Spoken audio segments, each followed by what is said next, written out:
Hey, what is up guys? Tyler here with Secureteam. First and foremost, I'd like to start off today's video by letting you guys know that the Bob Lazar interview did indeed happen today. It is a wrap.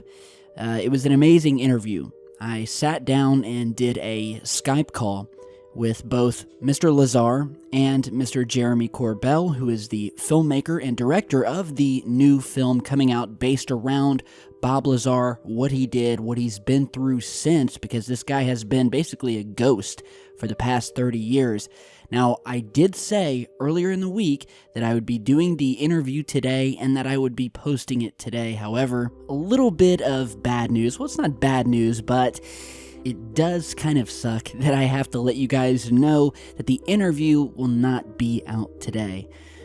Earlier in the week, I had just assumed that today would be alright to post the video, but due to some restrictions from the film company and other things going on at the moment, I'm not going to be able to upload the interview until the 4th. So it's just a few days away, no big deal. We'll keep you in suspense just a little bit longer, but it's well worth the wait.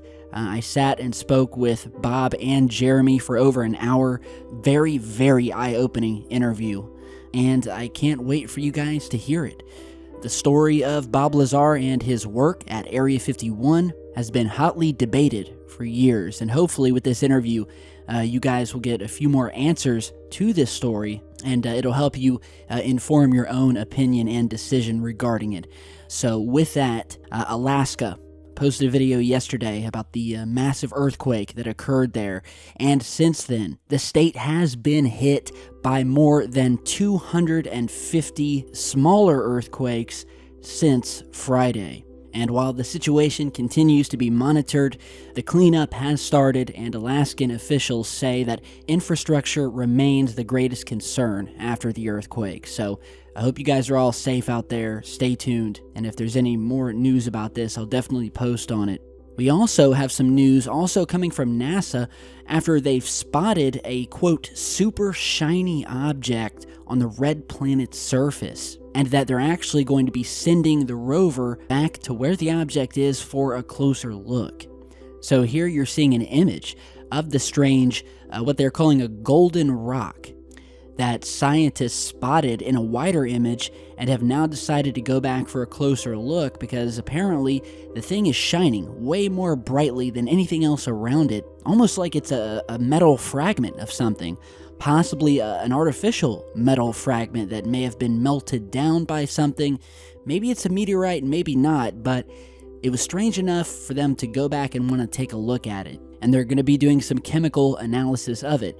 Now, I'm guessing that the only reason we know about this and that NASA is even admitting that there is a strange, shiny object sticking out of the Martian dirt is because, well, as you're seeing in the image, it's not like any of us could look at that and say definitively it's artificial in origin, alien in origin. When we have something more vague like this, it seems like NASA is always more than happy to reveal it publicly. But when it comes to the massive objects being airbrushed off of the moon and the other artificial structures that we've found on Mars, they're very quiet. So we'll definitely continue to follow this story. And now in some UFO news, I want to show you guys some images and some video that have come in.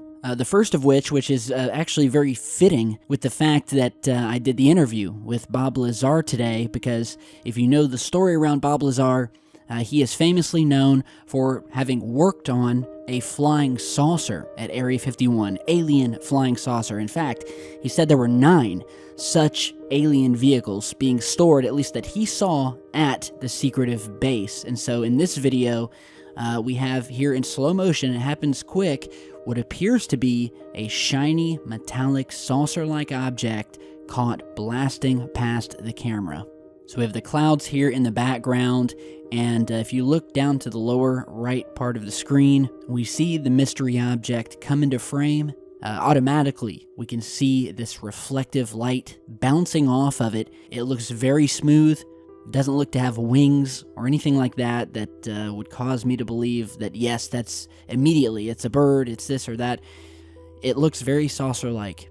and it's a very mysterious piece of footage, and it certainly looks like the hundreds, if not thousands, of other pieces of footage and photograph of these metallic flying saucers, the same ones that Bob Lazar described as being in our custody at the S4 site. And we've been seeing these things for years. In fact, here are a few satellite images from Area 51 taken years ago, but actually made their way onto Google Earth. And I believe you can still look these up for yourself, but if you go and look at Area 51 and the surrounding area around the base on Google Earth, you'll find some pretty strange things, some pretty strange installations, structures, and what even appear to be flying aircraft, moving or hovering above the desert, casting shadows down below. Here is one such image. What appears to be kind of shiny or glowing circular disc-shaped object. It actually has what appears to be some blurring around it as if it's moving.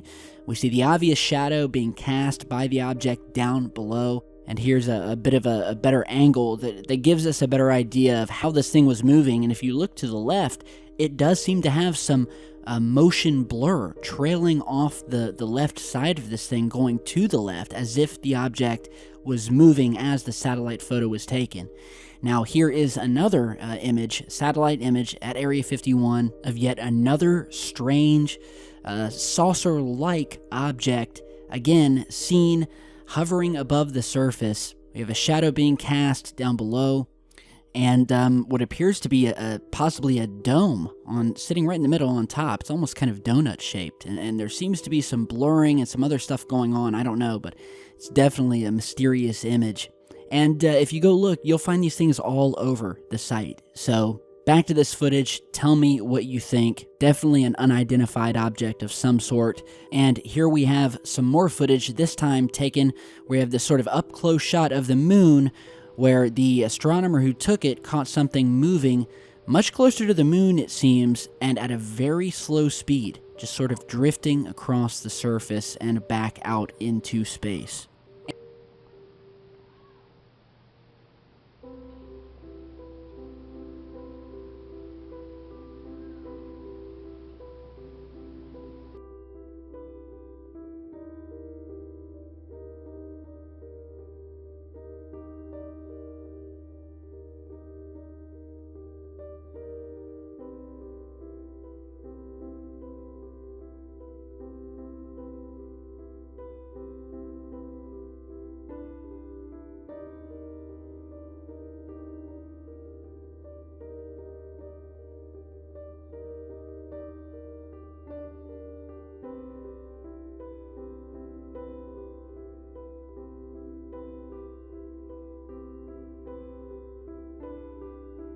And lastly today, I'd like to show you a vintage photograph taken during the Gemini 10 mission. So this would have been around 1966, if I'm remembering correctly. They're above the Earth, orbiting it. They stick the telephoto lens up to the window, snap a photo. We have this beautiful shot of the Earth, and you can probably already notice way out in the distance, off to the right edge of the photograph, you can see this strange little glowing dot. And when you zoom in on it, what manifests definitely seems to be an artificial structure. Way out there in the distance, we're talking potentially hundreds of miles away. Or it could be closer, we just don't know with space. There's no atmosphere, it's very hard to judge size and distance. But we have this obvious cigar shape to the object. It looks to be in separate pieces. It seems to be like a potential spacecraft of some sort. And it's glowing. I don't know if this is due to the sun reflecting off of it, or if it's emanating its own light or glow. But it's definitely one of the more strange and clear UFO photographs from the 1960s out above Earth. It seems to me that there was something very mysterious lurking out there in the darkness of space when they took this photo. Could it have been monitoring them as they orbited the Earth? Well, the evidence would seem to suggest so, and we actually have more photos of these glowing objects, but I'm going to save those for the next video. So, if you want to see more, stay tuned. Again, thank you all for stopping by. Bob Lazar interview will be up on the 4th, and just one final note, The official live premiere is happening Monday, downtown Los Angeles at the theater at the Ace Hotel at 7 p.m. I myself will be in attendance, repping Secureteam. So if any of you guys want to stop down, there's a very good chance you will see me. I will be there during the premiere. So if you want to grab some tickets and you're near the LA area, it's going to be a historical event. I'll put the link to that one more time down below. And if you aren't able to make it, obviously the film will come out, I think, on the 4th or 5th. So either way, I'd love to see you guys there. And with that, you guys stay tuned, stay safe, and I'll see you back in just a bit.